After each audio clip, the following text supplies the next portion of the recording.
Sutra Teratai yang Menakjubkan. Bab 10 Guru Dharma. Judul: Berdiam tenang pada 3 aturan dan menyebarkan sutra tanpa bermalas-malasan. Episode 1242. Menyelimuti semua makhluk dengan kewelas asihan, manfaat pada akhirnya akan kembali pada diri sendiri. Memasuki kediaman ini bagaikan mengenakan jubah dari kelembutan dan kesabaran. Seharian menyadarkan para makhluk, tetapi tidak melihat adanya para makhluk untuk disadarkan. Kesabaran dari 6 paramita dapat mencegah munculnya kehendak jahat akibat amarah. Menyelimuti semua makhluk dengan kewelas asihan, manfaat pada akhirnya akan kembali pada diri sendiri. Dapat kita pahami, yang disebut kewelas asihan artinya kita perlu menyelimuti dan melindungi semua makhluk dengan cinta kasih. Ini merupakan tugas mendasar kita, karena kita ingin memasuki kediaman Tathagata. Memiliki maha welas asih seperti Buddha, melihat semua makhluk sebagai satu kesatuan dengan diri sendiri. Mengasihani insan lain bagai terhadap diri sendiri. Buddha berbelas kasihan tanpa syarat dan mengasihani insan lain bagai terhadap diri sendiri. Menjadi satu kesatuan dengan alam semesta. Oleh itu, menyelimuti semua makhluk dengan kewelas asihan untuk melindungi semua makhluk di dunia. Manfaat pada akhirnya akan kembali pada diri sendiri. Sebenarnya, kita dapat mempelajari ajaran Buddha, meneladani kewelas asihan Sang Buddha untuk mengasihi semua makhluk. Dikatakan bahwa kita mengasihi semua orang. Sebenarnya, semua orang sangat bersyukur kepada kita. Bersyukur juga sejenis cinta kasih. Cinta dengan penuh hormat. Oleh itu, kita bersedia bersumbangsi. Akhirnya akan kembali memberi manfaat kepada diri sendiri. Ibarat kita memasuki kediaman Tathagata. Matahari terik menyinari di luar. Sangat panas. Semua orang merasa sangat panas. Ketika badai salju atau hujan lebat, ketika turun salju, terasa dingin. Perlu tempat untuk berlindung. Ketika hujan lebat, perlu tempat untuk berlindung dari hujan. Dengan memasuki kediaman Tathagata, masuk ke dalam, dapat menghindari angin dan hujan. Tidak perlu menderita dari dingin dan bekunya salju. Dengan demikian, siapa yang mendapatkan manfaatnya? Orang yang masuk ke dalam akan mendapatkan manfaat. Prinsip yang sama. Jika kita memiliki batin Buddha adalah mengasihi semua makhluk di dunia.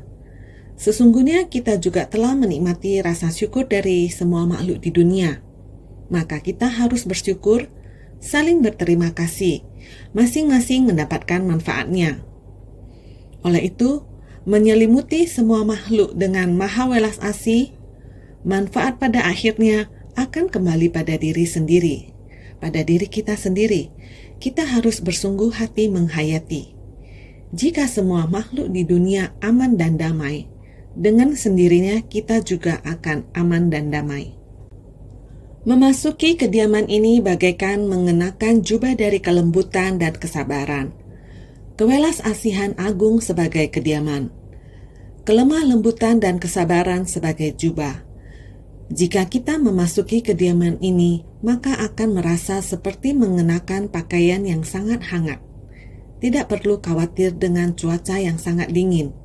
Dan bahkan, baju ini dapat menghalangi angin dan menutupi tubuh, yang berarti dapat melindungi dan menutupi tubuh kita, biarpun musim dingin atau panas. Kita memakai baju yang cocok untuk menutupi tubuh kita. Baju ini adalah tanda keagungan tubuh kita, dan juga dapat melindungi batin kita. Tubuh dan batin dapat memperoleh perlindungan dengan mengenakan baju ini.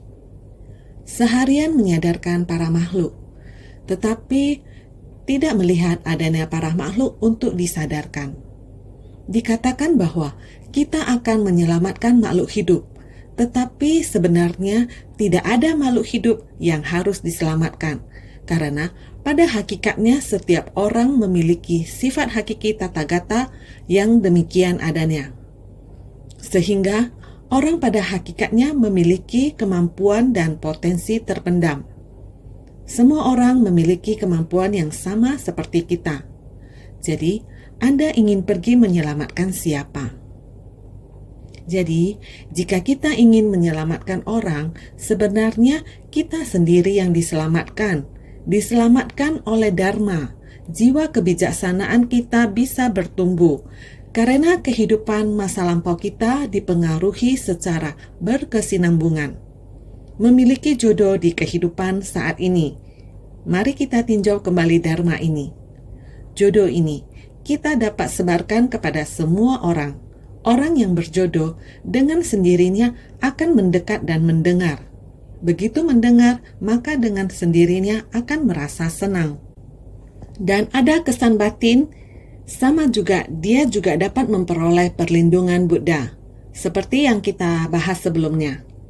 Jika para makhluk dapat mendengar sutra teratai, bahkan satu bait atau satu kalimat saja, mereka akan diselimuti oleh jubah semua Buddha.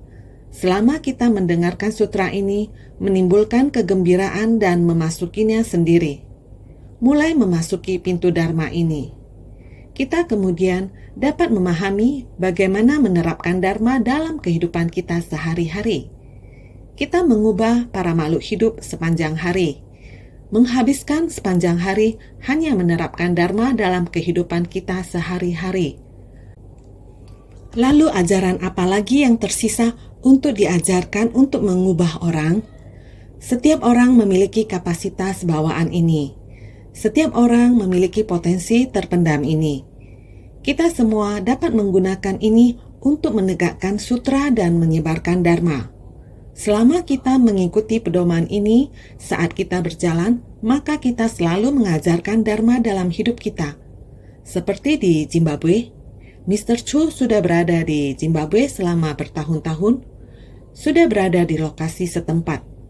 Penduduk setempat ini untuk waktu yang lama telah menerima semangat dan filosofi Ceci, membantu mereka dengan menyediakan materi dan benda yang berwujud. Semangat dan filosofi yang tidak berwujud menggerakkan dengan cinta kasih selama beberapa tahun. Setiap tahun, mereka ada mengirimkan benih untuk kembali atau pulang ke Taiwan untuk dilantik menjadi relawan komite. Mereka setiap tahun ada melakukan pelatihan relawan baru. Setiap tahun selalu ada relawan yang kembali untuk dilantik menjadi relawan komite. Meskipun jumlahnya tidak banyak, tetapi sangat bersungguh hati mereka kembali ke Taiwan, kemudian kembali pulang. Ketekunan hati tersebut dari bagaimana mereka mempraktekkan dalam tindakan nyata mewujudkannya di tempat yang kehidupan budayanya yang sangat berbeda. Sumber daya kehidupan yang sangat berbeda, tetapi mereka di tempat ini, Dharma yang telah dipelajari, semangat dan filosofi, metode ini dibawa pulang bersama mereka. Tidak peduli apakah di negara mereka ataupun lingkungannya seperti apa, semuanya berbeda dengan kita. Tidak peduli apakah benda atau materi untuk hidup, tidak peduli lainnya yang beraneka ragam, dan kondisi kehidupan tersebut. Tetapi setelah membawa pulang ajaran ini bersama mereka, hal yang sama diterapkan pada mereka. Cinta kasih antar sesama. Cinta kasih ini dan saling perhatian, membimbing satu sama lain. Mereka selalu bisa merasakan atau menghayati cinta kasih ini. Tanpa pamrih, tidak egois, yaitu memberi perhatian kepada orang lain, untuk menghibur orang lain. Perasaan ini, setiap orang memiliki perasaan ini. Setiap orang bisa tahu bahwa saling menghibur adalah untuk mengasihi sesama. Ini adalah cinta dan rasa syukur yang dirasakan orang satu sama lain. Baru-baru ini, tahun 2016, sekitar bulan 5 atau 6, mereka pernah sekali relawan dari 7 atau 8 komunitas datang berkumpul bersama. Di antaranya ada seorang relawan mengungkitkan dan berkata, "Berhubung begitu banyak orang datang berkumpul, mengapa kita tidak mengadakan kegiatan untuk kegiatan ini? Caranya adalah dengan melakukan pembersihan jalan. Ada sebuah tempat, yakni di pasar yang sangat kotor. Tempat itu sungguh tidak teratur. Mengapa kita tidak belajar dari semangat program Cash Forward? Meskipun mereka tidak melakukan program Cash Forward sebelumnya, mereka mengimbau semangat semua orang dengan bertindak bersumbangsi dengan cinta kasih. Berada di tempat yang kotor itu, kesehatan di tempat itu sungguh tidak baik. Semua orang bekerja menghabiskan waktu membantu mereka untuk membersihkan. Peduli tetangga mereka, semua orang mulai mengadakan rapat dan berdiskusi. Setelah mengadakan rapat, mereka menganggap bahwa ini sangat baik. Relawan Taiwan juga melakukan demikian. Peduli terhadap tetangga mereka untuk membimbing orang-orang ini juga sama, bersumbangsi dengan kekuatan cinta kasih mereka. Begitulah dimulai. Orang-orang di daerah ada lebih dari 70 orang, masih ada lebih dari 100 orang dari wilayah lain. Setelah digabung, totalnya ada lebih dari 200 orang. Demikian mempengaruhi semua orang di daerah sana. Orang-orang di daerah sana melihat mereka membersihkan jalan dengan penuh sukacita. Jalan ini berantakan dan sangat kotor. Kesehatan juga tidak baik. Pagi-pagi berangkat dan mulai membersihkan. Relawan yang dari daerah yang terpencil harus naik 2 kali bus, kemudian berjalan kaki. Demikian datang berkumpul, ada lebih dari 200 orang datang membersihkan jalan itu. Ini merupakan barisan yang cukup besar. Kelihatannya semuanya sangat bersemangat, sangat bahagia. Suatu pagi hari, dari pagi bersihkan sampai tengah hari, dilihat kembali ke belakang, jalan ini tiba-tiba menjadi baru. Kelihatan begitu nyaman. Sukacita, semuanya mulai bernyanyi. Sepanjang jalan bernyanyi. Lagu yang dinyanyikan tidak lain tidak bukan adalah "Bersyukur Master Cheng Yen dengan Dharma membimbing kami, Dharma ajaran Ceci membuka pintu hati kami, membuat kami setiap hari bahagia dan sukacita." Sepanjang jalan begitu terus dilafalkan, terus dinyanyikan. Setelah berjalan sekitar 10-20 menit, tempat itu lebih kotor. Begitu pergi, orang belum sampai tempat ini penuh sampah, seperti gunung sampah. Tempat itu adalah sebuah pasar. Adalah tempat di mana semua orang berjualan. Namun, begitu masuk ke tempat itu, sangatlah bau. Semua barang ada. Mereka sekitar 200-an mulai dengan wajah tidak berubah, masih sangat bersukacita dan mulai membersihkan semua. Yang seharusnya dipilah, mulai dipilah. Yang seharusnya dibersihkan, mulai dibersihkan. Membuat pasar ini menjadi ramai. Begitu dilihat, mengapa tiba-tiba ada serombongan relawan muncul, begitu bersukacita. Bernyanyi sambil menggenggam peralatan kebersihan, mereka masuk. Dengan sukacita membersihkan sampah ini. Dari tengah hari membersihkan sampai senja. Ketika semua orang melihat setelah itu, semuanya sudah sangat berbeda.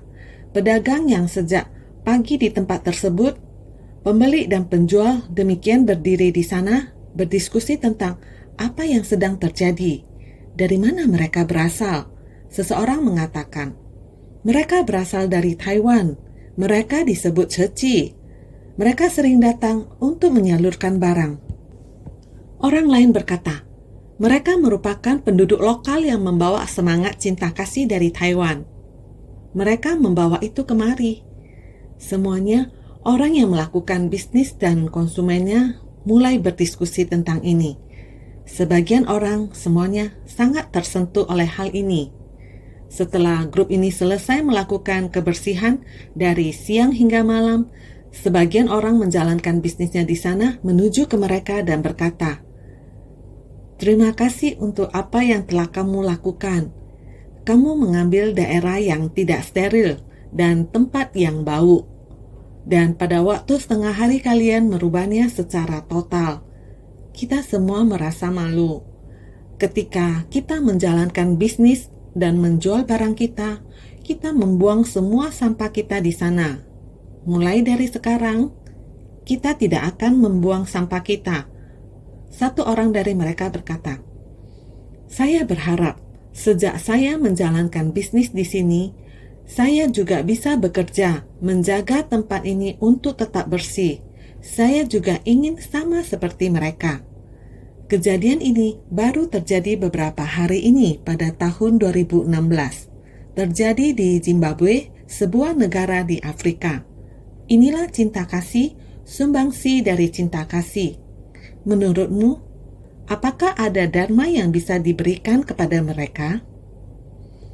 Hal ini menjelaskan bahwa ada benih seperti ini dan rela menjadikan diri mereka sebagai sebuah peran dari ceci dan membawa ajaran Jingsi ke sana bersatu seperti ini. Ajaran Jingsi, mazhab ceci. Ajaran adalah semangat dan gagasan. Mazhab adalah fungsi dan peran dari sebuah kegiatan. Asalkan mereka dapat mengakui ajaran ini, maka mereka bisa bersatu dengan semangat dari ajaran ini dan dibawa pulang ke negara mereka. Beberapa tahun lalu, mulai dari cakupan area yang kecil, dilakukan sampai mencakup area yang besar. Dan saat ini sudah mempengaruhi kehidupan orang lokal setempat. Para relawan selalu menyebarkan semangat ini ke sekitar areanya. Dan saat ini banyak juga yang mau menjadi relawan. Kita bisa melihat mereka memiliki bibit-bibit cinta kasih. Ada yang harus berganti bus sampai 2 kali. Kemudian dilanjutkan dengan berjalan kaki. Mereka semua sudah menjadi relawan-relawan komite. Mereka datang untuk berkumpul bersama-sama. Dapat dilihat lahan yang digarap. Benih-benih pun sudah mulai berkecambah. Lahan pun semakin lama semakin luas. Benih pun semakin banyak. Mereka telah mengolah tanah itu dengan melayani orang lain. Dan kecambah bodi sudah mulai muncul. Pada waktunya, mereka akan tumbuh dengan sendirinya menjadi hutan bodi. Ini adalah bagaimana orang saling mempengaruhi. Jadi, kita ingin mengubah makhluk hidup, tetapi walaupun kita mengubah makhluk hidup sepanjang hari, kita tidak melihat satupun makhluk hidup berubah. Sejak awal, setiap orang secara bawaan memiliki potensi terpendam ini. Mereka pada hakikatnya memiliki potensi ini. Selama mereka bisa menerima ide ini, secara alami mereka mulai untuk melatih potensi ini. Untuk membimbing diri sendiri dan orang lain, mereka telah menerima dharma ke dalam hati mereka. Beberapa tahun ini, mereka yang kembali untuk menjadi bersertifikat selalu penuh dengan rasa syukur. Dengan terus-menerus melayani orang lain dengan cinta kasih. Dengan melayani dengan cinta kasih, balasan yang mereka dapatkan adalah rasa syukur dari orang lain. Dengan demikian, rasa syukur dan cinta membuat siklus tanpa akhir. Inilah bagaimana ia tumbuh. Setiap orang pada hakikatnya memiliki sifat tathagata. Kita semua mempunyai potensi yang bisa kita latih. Saya sangat bersyukur hanya dengan mendengar berita yang mereka laporkan dan melihat foto-foto yang mereka kirim membuat hati saya merasa gembira. Di sana mereka telah membimbing diri mereka dan orang lain dan meneruskan ajaran itu secara terus-menerus. Bahkan bibit terkecil sekalipun bisa mengembangkan potensi yang besar. Juga terlihat di TAI TV, ada 400 hingga 500 orang relawan cilik datang ke Jingsi Bookstore di Kompleks Ceci di Kwantu.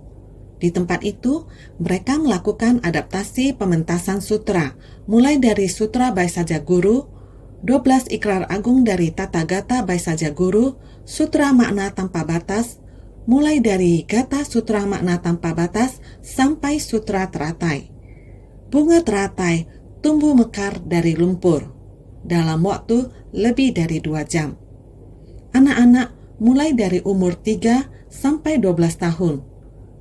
Usia begini, 400 hingga 500 orang anak telah menjadi daya tarik bagi orang tua mereka sendiri, kakek nenek mereka.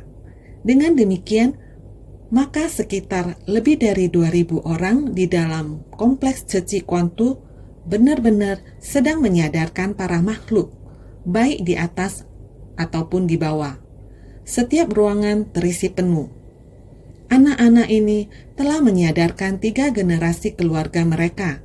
Beberapa keluarga lengkap 3 generasi. Ada ayah, ibu, ada kakek, nenek. Masih ada kakek buyut dan nenek buyut. Orang-orang dari 4 generasi semua berkumpul di sini. Yang datang ke sini semuanya telah bervegetarian. Harus bervegetarian, barulah memenuhi persyaratan untuk mengikuti adaptasi sutra ini. Ini juga merupakan salah satu tujuan. Ini juga merupakan kekuatan dari cinta kasih, merawat dan membina mereka dalam jangka panjang. Sejak dari umur 3 hingga 4 tahun sampai sekarang, ada yang sudah menginjak sekolah menengah. Ada beberapa orang yang dikirim kembali ke sini di sekolah menengah Ceci Hualien. Hari ini mereka juga seperti ini pulang ke Taipei untuk mewariskan pengalamannya. Mengajari mereka lagi. Mengajar bagaimana Anda membawa acara. Bagaimana Anda berdiri. Waktunya belum sampai, berbicara harus pelan. Jika waktu sudah sampai, berbicara harus lebih cepat. Jika orang tersebut belum keluar, Anda harus mengungkapkan perasaan Anda sendiri, berbicara lebih panjang. Jika orang tersebut menunggu di sana, Anda cukup hanya membaca, mengikuti naskah tersebut. Dengan cara begini mengajarkan mereka, mendampingi mereka. Relawan cilik ini pun didampingi dari generasi ke generasi. Lihat, ini adalah menyebarkan Dharma. Sangat bersyukur sumber Dharma datang dengan cara begini. Dengan cara ini, membuat musik, mengatur seperti ini, diubah menjadi bahasa isyarat. Setiap orang adalah penyebar Dharma. Berawal dari komposer Kuo Chu Si, kreativitas Cie Secie. Pada saat itu dimulai dari satu benih ke satu benih, dibangkitkan dan berkembang terus. Sekarang di Afrika, mereka juga mempunyai cara. Mereka juga memiliki benih. Inilah kita harus menyebarkan Dharma. Dharma harus disebarkan, sehingga sutra teratai sekarang yang juga merupakan waktu yang penting untuk menyebarkan Dharma. Bagaimana cara untuk menyebarluaskannya? Adalah dengan cara memasuki Maha Welas Asih sebagai kediaman. Welas Asih sebagai kediaman, jubah kelembutan dan kesabaran. Segala fenomena adalah kosong sebagai singgasana. Di tempat inilah membabarkan Dharma. Yang paling penting di dalam bab ini adalah dengan menegakkan sutra. Kita hendaknya bersungguh-sungguh dalam menegakkan sutra. Kita hendaknya bersungguh-sungguh untuk menyebarluaskan Dharma. Saat Dharma ini, benih sudah tumbuh, kita hendaknya seperti benih ini, menggarap ladang batin ini dengan penuh perhatian, sehingga benih cinta yang ditabur dengan sendirinya dapat tumbuh dengan padat. Benih tumbuh dengan padat dan rapi, sampai tumbuh menjadi besar seperti hutan. Inilah yang dimaksud dengan menyebarluaskan Dharma. Inilah kekuatan cinta kasih. Oleh karena itu, janganlah kita mengatakan, saya adalah seorang yang menyebarluaskan Dharma, dan hanya menyebarluaskan Dharma seperti yang kita kehendaki. Sebenarnya, kita setiap hari membimbing para makhluk, tetapi tidak melihat ada perubahan dari para makhluk. Kita setiap hari membimbing para makhluk, tetapi dengan penyebaran Dharma yang lebih luas, orang lainlah yang membimbing para makhluk. Saat orang lain menerima Dharma, mereka pun mulai menyebarluaskan Dharma. Ini diwariskan dari generasi ke generasi. Setiap orang memiliki kemampuan ini, memiliki kemampuan terpendam ini. Oleh karena itu, kita hendaknya dengan sepenuh hati menggunakan kemampuan cinta kasih kita, terus-menerus dengan menggunakan hati yang tulus. Selalu melakukannya sudah benar. Oleh karena itu, kesabaran dan 6 paramita dapat melindungi kita dari kebencian apabila kita dapat bersungguh-sungguh. Membutuhkan banyak kesabaran untuk menyebarluaskan sutra ini. Yang barusan dibicarakan, Zimbabwe, apakah bisa semudah itu? Seperti ini saja sudah tersebar? Masih harus melalui banyak cobaan. Anak-anak yang barusan dibicarakan dapat melakukan hal demikian selama bertahun-tahun. Semuanya masih begitu muda, bisa begitu terdidik. Orang tuanya demikian mendukung. Ini juga bukan hal yang mudah. Harus melalui selapis demi selapis. Sangat sulit. Harus sangat bersabar. Sangat bertahan. Demikian tiada henti-hentinya mengatasinya. Jadi, harus bersabar dan melatih 6 paramita, yaitu dana, sila, kesabaran, semangat, konsentrasi, dan kebijaksanaan. Dharma dari 6 paramita ini masih harus terus berlanjut. Seperti ini, jika kita ada kesabaran ini, salah satu dari 6 paramita, yaitu paramita kesabaran, maka dapat mencegah amarah hati kita. Jika arogan, pemarah, marah di setiap saat, menggerakkan niat pikiran kita. Memiliki kesabaran, dengan sendirinya kita akan dapat mencegahnya. Mencegah munculnya kehendak jahat akibat amarah. Jika kita memiliki amarah, yang artinya ketidaktahuan, datang untuk mencelakai batin pencerahan diri sendiri, ataupun merusaknya di tengah jalan. Inilah yang harus kita cegah dengan sebaiknya. Jubah kesabaran ini harus dikenakan. Setelah dikenakan, kita dapat menghalangi kejahatan dan menyebarkan kebajikan, memutus kejahatan dan mempraktekkan kebajikan. Inilah yang diinginkan, supaya kita tidak berhenti dan terus menjalankannya. Jadi Bhagava mengajarkan kita memasuki kediaman Tathagata. Kediaman Tathagata yaitu kondisi luar dari Bhagava yang telah mencapai pencerahan. Jadi Bhagava mengajarkan kita untuk memasuki kediamannya. Saya ini adalah saya yang universal dari Buddha. Bhagava mengajarkan kita untuk memasuki kediamannya, mengenakan jubahnya dan menduduki tahtanya. Sekiranya tiada 3 aturan ini, bagaimana dapat menjadi guru Dharma yang menyebarkan sutra?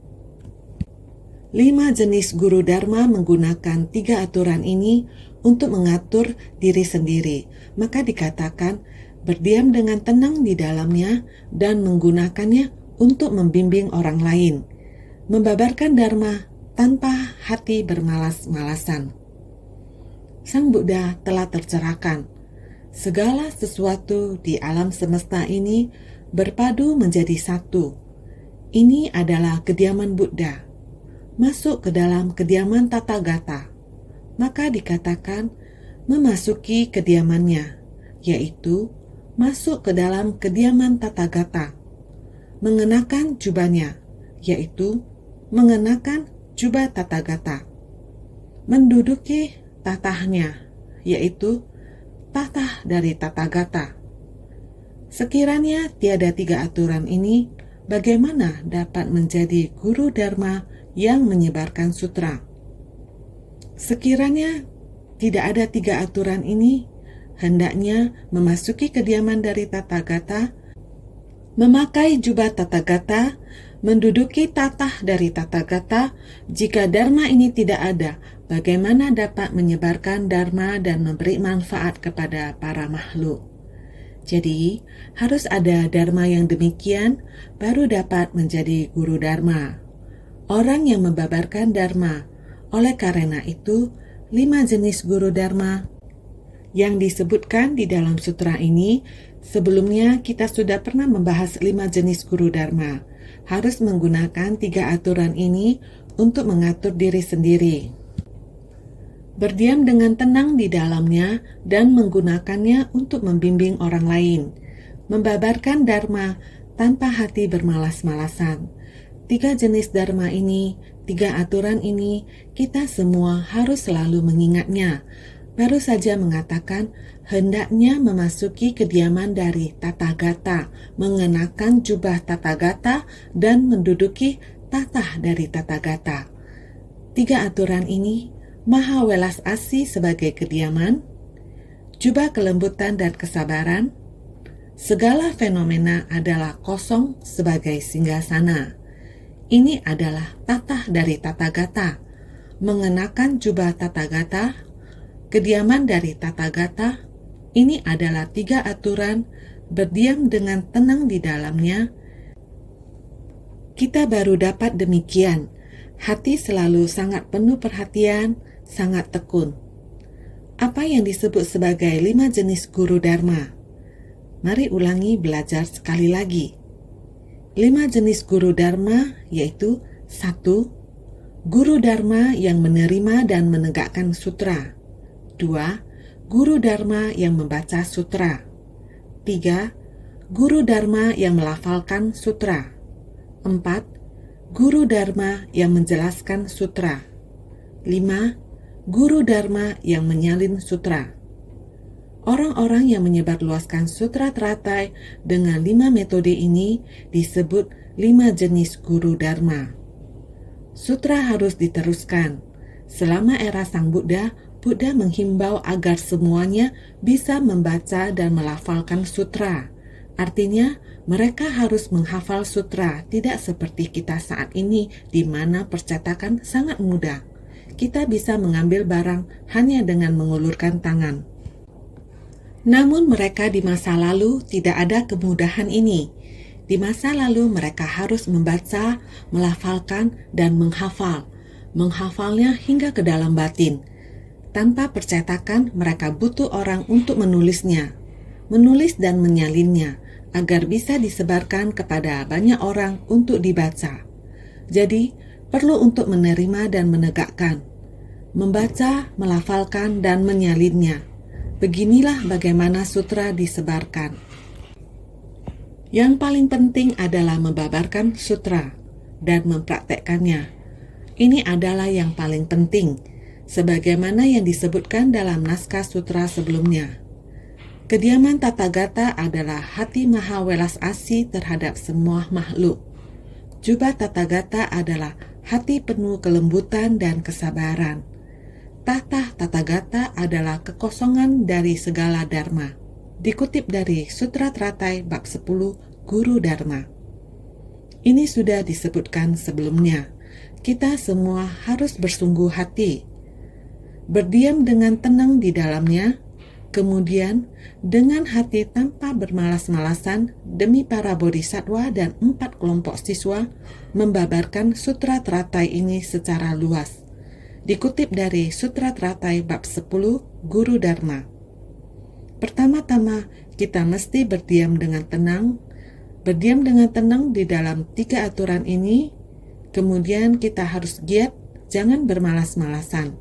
Demi para bodhisattva. Demi para bodhisattva pemula beserta 4 kelompok siswa. Membabarkan Sutra Teratai.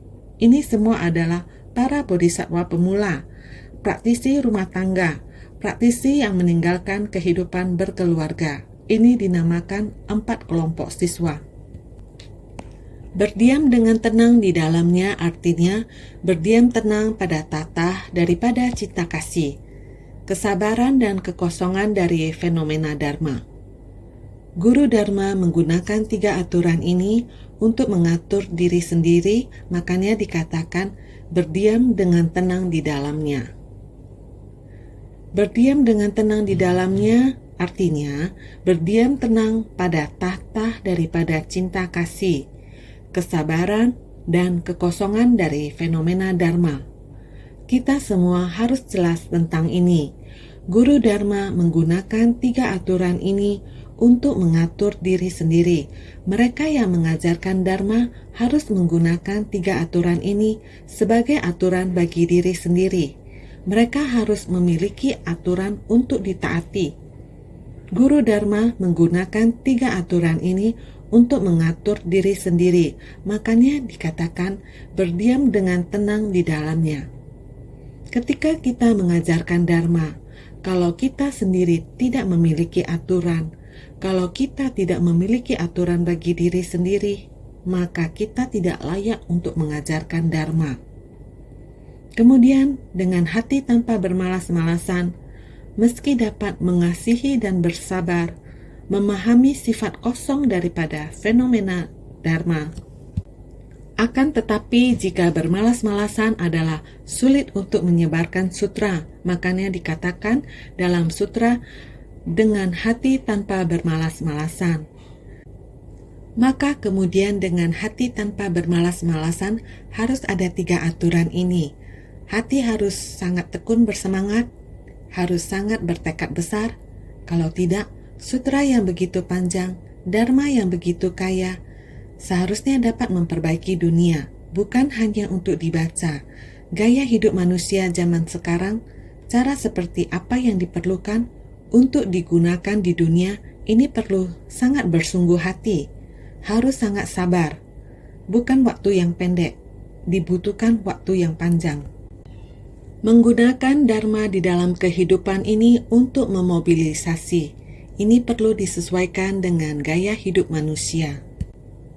Oleh karena itu, harus sangat bersabar dan dengan batin tanpa bermalas-malasan. Maka dari itu, meski dapat mengasihi dan bersabar, memahami sifat kosong daripada fenomena Dharma, akan tetapi jika bermalas-malasan adalah sulit untuk menyebarkan sutra. Walaupun memiliki welas asih, memiliki hati yang sabar, juga memahami fenomena Dharma adalah kosong, juga telah memahami, namun jika mundur kembali ke hati yang tekun bersemangat, meskipun saya sabar, meskipun saya sudah memahami semua Dharma ini, tetapi sedikit bermalas-malasan. Seperti 2 hari ini, mereka semua berkata, "Guru, apakah Anda ingin beristirahat sebentar 1-2 hari?" Saya masih harus bertahan. Kenapa? Walaupun beberapa hari ini badan sedikit tidak sehat, tetapi hanya sedikit. Saya istirahat beberapa saat, mau bagaimana lagi? Oleh karena itu, masih bertahan terus. Begitu juga hari demi hari lewat seperti ini. Maka itu, jangan bermalas-malasan. Pada Sutra Makna Tanpa Batas mengatakan, meskipun tubuh ada penyakit, kesehatan nakodah tidak bagus, tetapi mengetahui bagaimana mengarahkan perahu.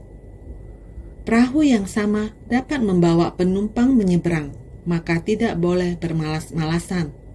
Tetap harus bekerja dengan tekun untuk membimbing orang-orang, tetap menjadi nakoda kapal. Maka, meski dapat mengasihi dan bersabar, memahami sifat kosong daripada fenomena Dharma, akan tetapi jika bermalas-malasan, ini harus diperhatikan, adalah sulit untuk menyebarkan sutra. Ingin menyebarkan sutra ini adalah sulit, dan kita tidak dapat mengajar dengan lengkap. Saya juga sangat khawatir, adakah cara untuk mengajar dengan lengkap? Sutra ini sangat panjang, banyak perubahan di dunia. Saya benar-benar khawatir. Makanya dikatakan dalam sutra, dengan hati tanpa bermalas-malasan.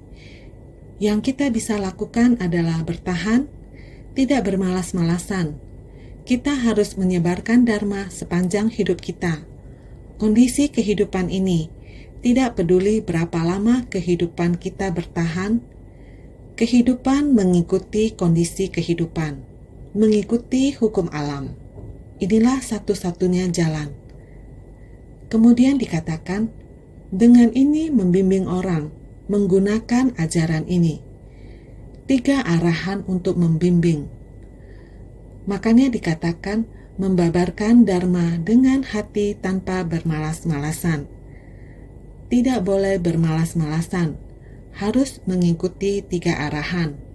Masuk ke dalam ruangan Tathagata, memakai pakaian Tathagata, dan duduk di tahtanya.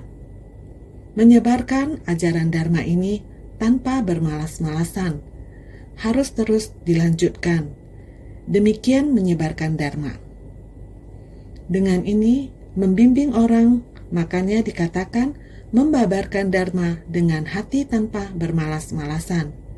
Buddha mengajarkan kita untuk memasuki kediamannya, mengenakan jubahnya dan menduduki tahtanya. Sekiranya tiada 3 aturan ini, bagaimana dapat menjadi guru dharma yang menyebarkan sutra?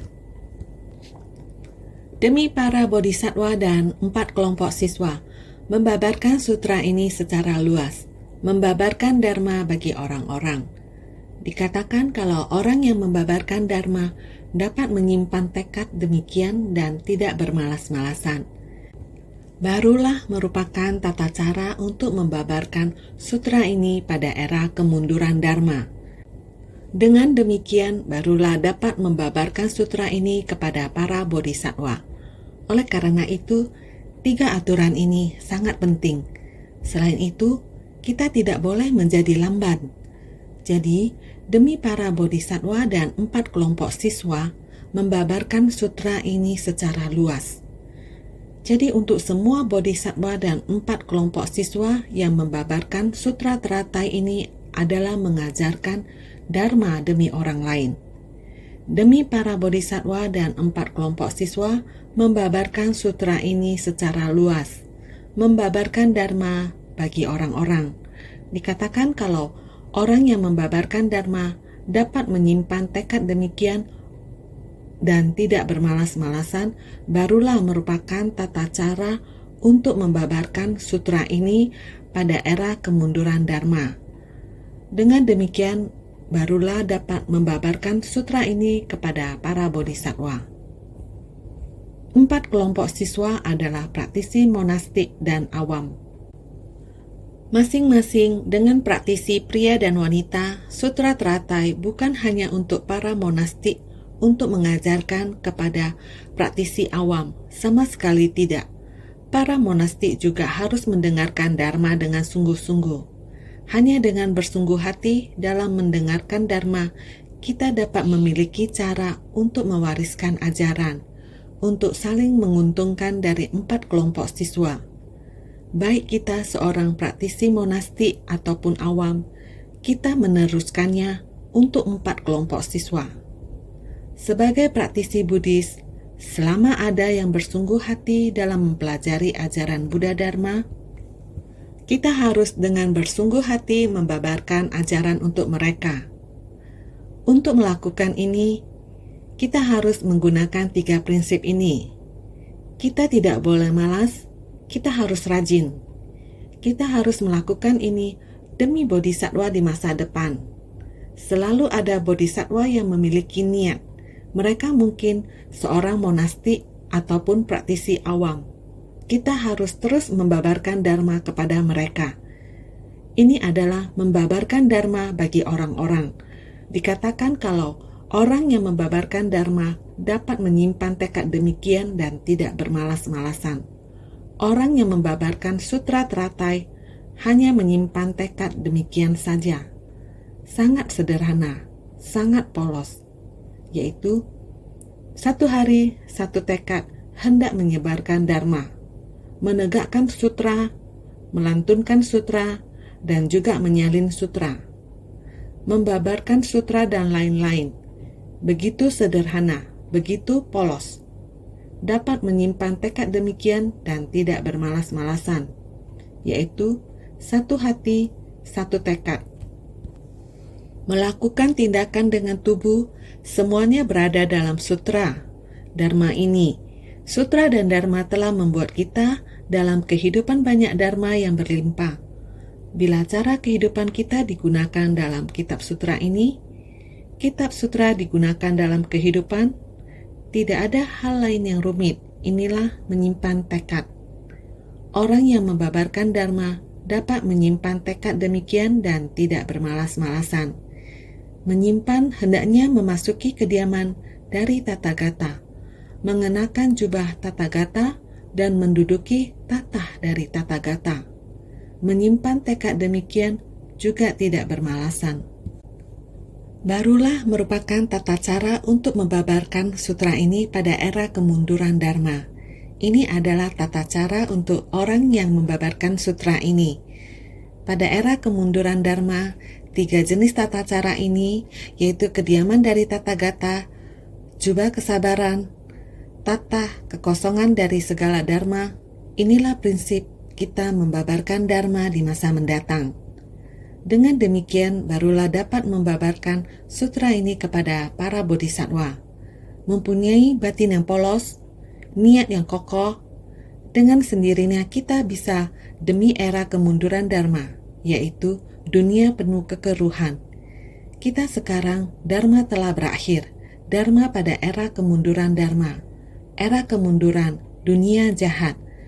Pada dunia penuh kekeruhan ini, kita baru harus benar-benar bersungguh hati mendalaminya. Orang yang belajar juga mesti melatih diri seperti ini, barulah bisa mencapai kebudayaan pada kehidupan mendatang. Itu sebabnya, dalam memberi manfaat pada semua makhluk, kewelas asihan adalah yang paling utama. Pada sisi lain, memiliki kesabaran sebagai landasan. Dalam mengajarkan dharma, harus berakar pada melupakan kepentingan diri sendiri. Dapat menjalankan 3 aturan ini, dharma agung dapat disebarluaskan. Makanya dinamakan Guru Dharma. Kita hendak membabarkan dharma, orang yang mendengar juga harus sama demikian. Orang yang membabarkan dharma harus demikian polosnya. Orang yang mendengar harus demikian juga. Begitu kokohnya, begitu polos, sehingga mesti melatih diri seperti ini, barulah bisa mencapai kebudayaan pada kehidupan mendatang. Juga harus demikian, menuruti dharma ini, sutra ini, yaitu jalan untuk menuju kebudayaan. Jalan ini harus kita tapaki, yang membawa kita berjalan di jalan ini juga menapaki di jalan ini. Kita mengikuti orang yang berjalan, juga menapaki di jalan ini. Jalan ini adalah jalan menuju kebudayaan, memandu masuk kediaman Tathagata, juga membawa kita memasuki kediaman Tathagata, juga membimbing kita memakai jubah Tathagata, juga mengajari kita memahami sifat kosong daripada fenomena dharma. Bersama-sama berjalan di tempat ini, satu jalan yang dapat membuat seorang praktisi mencapai kebudayaan. Setelah belajar, kamu harus mencapai keberhasilan. Setelah belajar, bila tidak ingin berhasil, untuk apa belajar? Maka belajar agama Buddha adalah untuk mencapai kebudayaan. Itu sebabnya dalam memberi manfaat pada semua makhluk, kewelas asihan adalah yang paling utama. Pada sisi lain, memiliki kesabaran sebagai landasan. Walaupun kita perlu kewelas asihan, memasuki kediaman dari Tathagata, dengan maha kewelas asihan memasuki kediaman Tathagata, jubah kelembutan dan kesabaran, yaitu harus memiliki kesabaran ini, baru kamu bisa meneruskannya. Tidak peduli apakah tubuh, batin, kondisi batin kita, tindakan kita, kondisi batin kita, bila demikian, kerisauan terhapus semuanya. Fokus, samadhi, berketetapan hati, mengamalkan prinsip ajaran sempurna dari Sutra Teratai. Kita harus berketetapan hati untuk mendengar. Untuk belajar, untuk babarkan. Bila dapat demikian, sehingga dalam mengajarkan Dharma harus berakar pada melupakan kepentingan diri sendiri. Bukan hanya saya yang bisa membabarkan Dharma. Sebenarnya, banyak orang yang bisa membabarkan Dharma. Mendengarnya, dicerna kembali, memahaminya, lalu mengembangkan Dharma Sutra ini. Dikembangkan dalam kehidupan keseharian kita. Menjadikan naskah sutra dan orang, masalah dipadukan. Ini mestinya sangat mudah sekali, maka harus bersungguh hati. Dalam mengajarkan Dharma, harus berakar pada melupakan kepentingan diri sendiri. Karena tatah dari kekosongan segala Dharma. Orang yang membabarkan Dharma, tanpa adanya Dharma untuk dibabarkan, seharian membabarkan Dharma, tanpa melihat adanya Dharma untuk dibabarkan, maka tidak ada kemelekatan.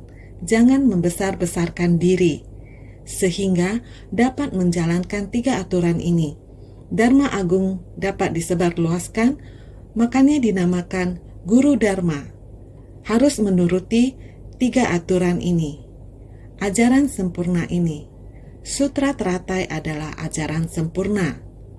Raja dari segala Dharma. Juga sutra yang paling utama. Maka kita harus benar-benar bersungguh hati, baik-baik mendengar sutra ini. Setiap hari menggunakan Dharma ini di keseharian kita. Dengan demikian, Dharma ini akan menjadi punya kita sendiri. Bila tidak, setelah mendengar bocor, ini akan kembali lagi ke Tathagata. Dengan sendiri kembali ke Tathagata. Dharma tidak dibabarkan, maka tidak ada orang yang mendengarnya. Dan tidak ada orang yang membabarkannya, akan kembali lagi ke kekosongan sejati. Maka setelah mendengar, kembali ke keberadaan menakjubkan. Kembali ke batin kita. Jangan hanya kembali ke kekosongan sejati. Mendengar Dharma harus diterima menjadi kegunaan yang menakjubkan. Harus senantiasa bersungguh hati.